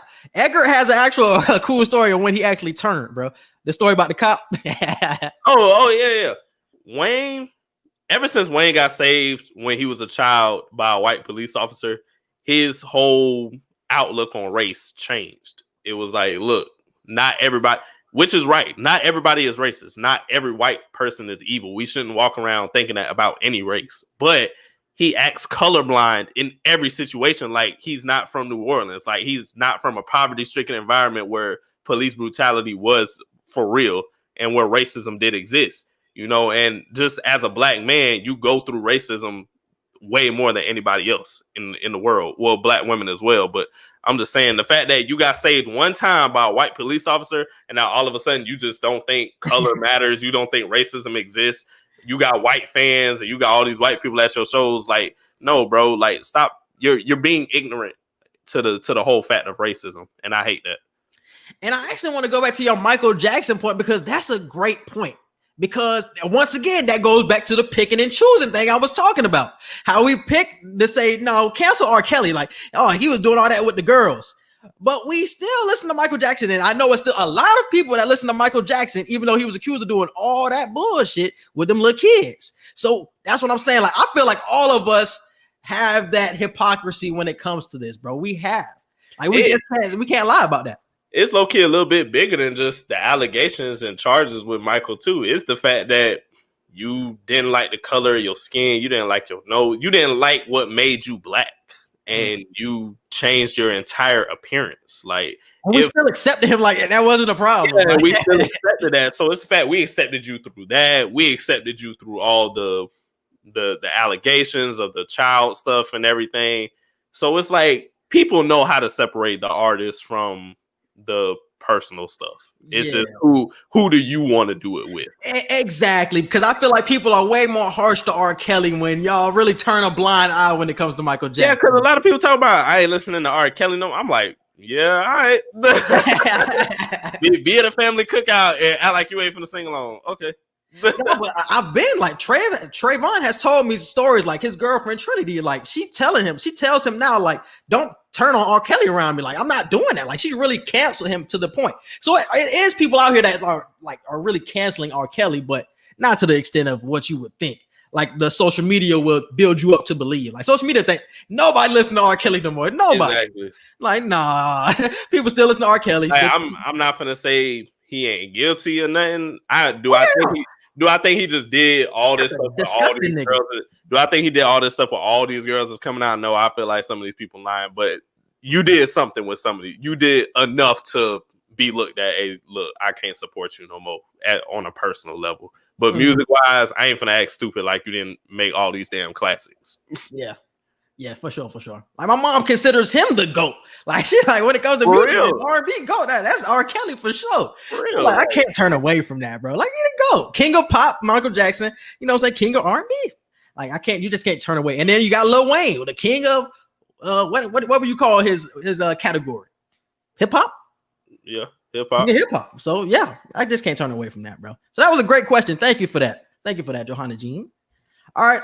So we do have movie reviews and show reviews coming soon. We are reviewing WandaVision. We'll be starting on Monday. WandaVision, look out for. We didn't do a Soul review yet. We watched Disney Plus Soul. You watched One Night in Miami, right?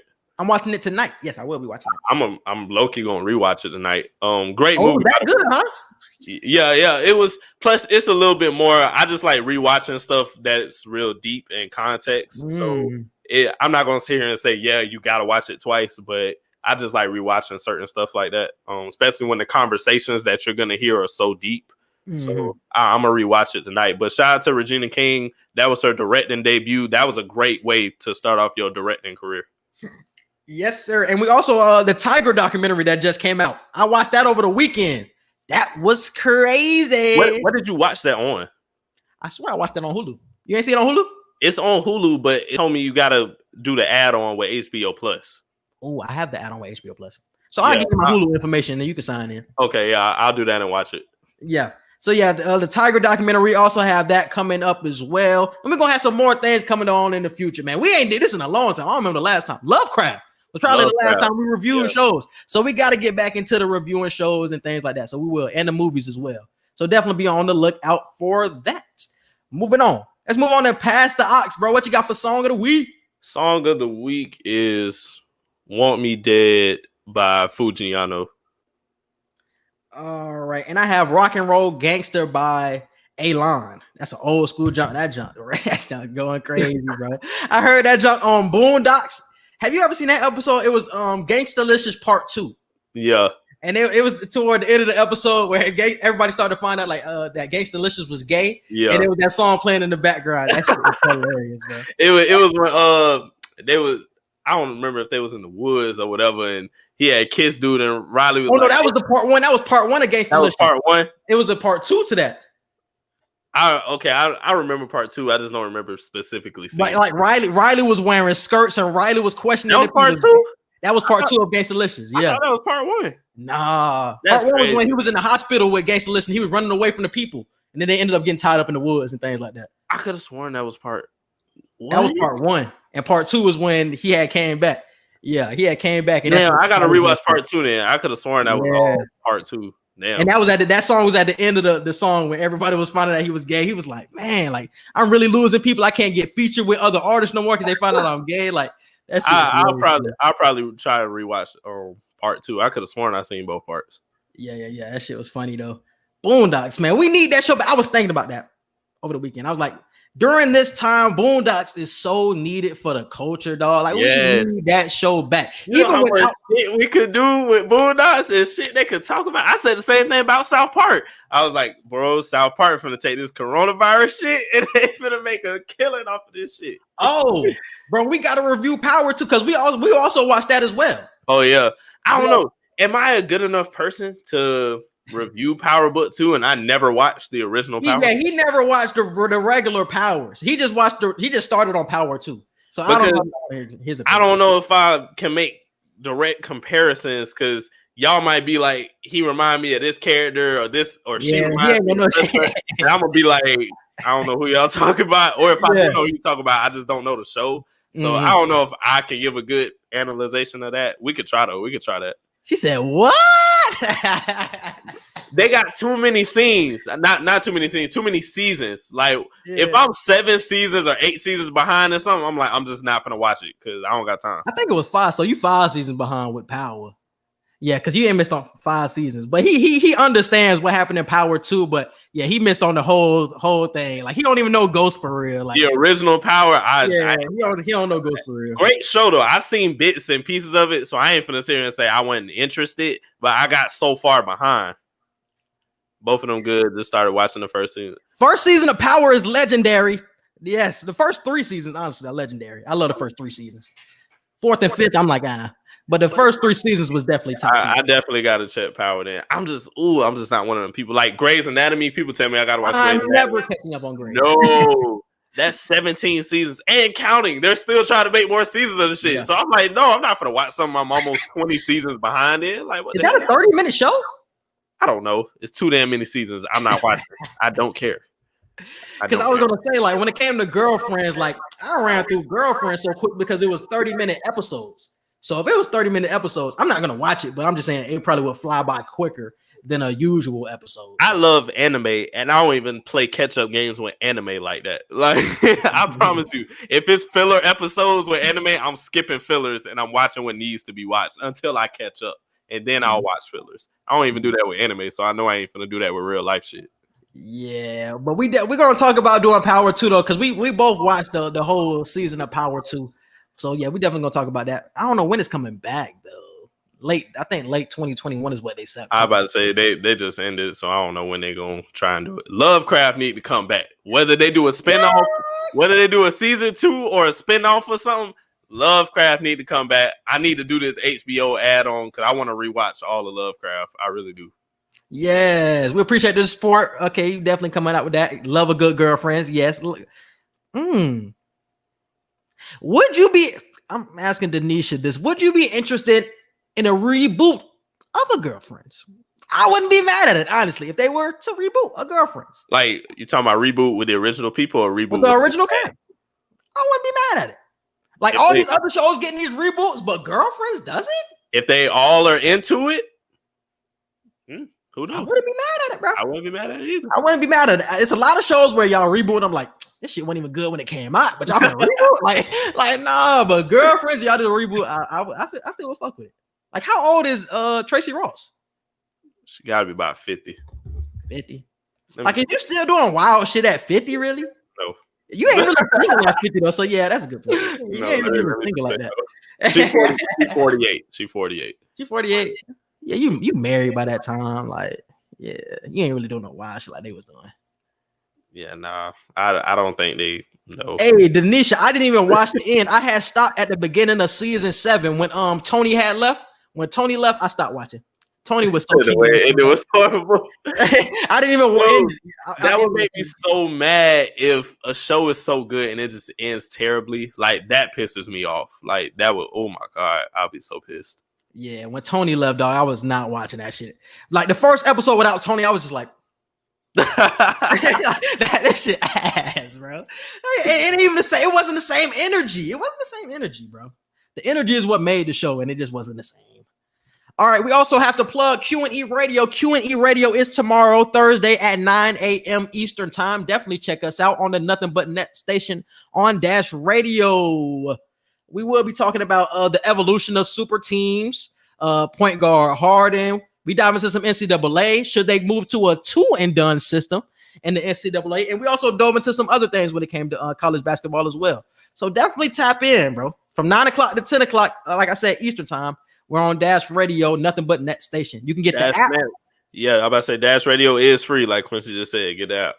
Get the app, or you can go to dashradio.com/nothingbutnet, as you can see at the bottom, NOTHINBUTNET, and you'll see us at 10 or 9 a.m. Excuse me. All right, and I think that's it for the podcast, bro. So you can hit them with the social media. Be sure to follow us on Twitter at QE Podcast 1. You can follow us on Instagram at QANDE Podcast. You can follow us and like us on Facebook at Q&E Podcast. Our Snapchat, QE Podcast. Don't forget to subscribe to our YouTube channel and our email, QANDEpodcast@gmail.com for any business inquiries, questions, or concerns. Yes, and we appreciate you for listening. Definitely subscribe to all of our podcast platforms. We're on Apple Podcasts, Google Podcasts, Spotify, iHeartRadio, wherever you listen to podcasts, we are there. So definitely check us out. Subscribe to my YouTube channel. Type in Quincy Hicks into the search bar. I'm the first name that pops up. Definitely subscribe. We appreciate all the support. And I think that's it. We appreciate you for listening, and we out. Peace.